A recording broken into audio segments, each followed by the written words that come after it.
Let's talk about lust. The story of David and Bathsheba, found in 2 Samuel chapter 11, is a powerful example of the dangers of lust and its consequences. King David, a man after God's own heart, was at the height of his power and influence. One evening, while walking on the roof of his palace, he saw Bathsheba, the wife of Uriah the Hittite, bathing on the roof of her house.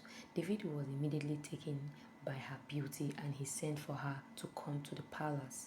They engaged in an affair and Bathsheba became pregnant. In an attempt to cover up his sin, David called Uriah back from the battlefield and tried to persuade him to go home to his wife, hoping that he would think the child was his. However, Uriah, being a loyal soldier, refused to enjoy the comfort of home while his fellow soldiers were fighting. David's plan failed and he resorted to having Uriah killed in battle so he could marry Bathsheba.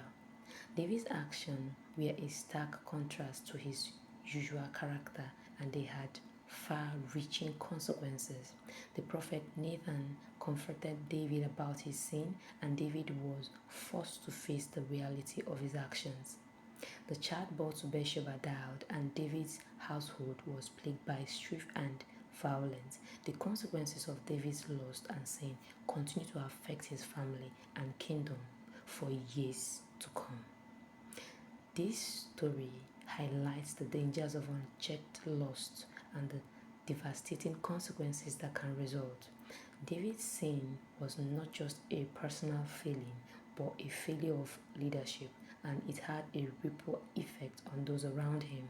The story serves as a warning to us all to be vigilant and to flee from temptation and to remember that our actions have consequences. Shalom and peace.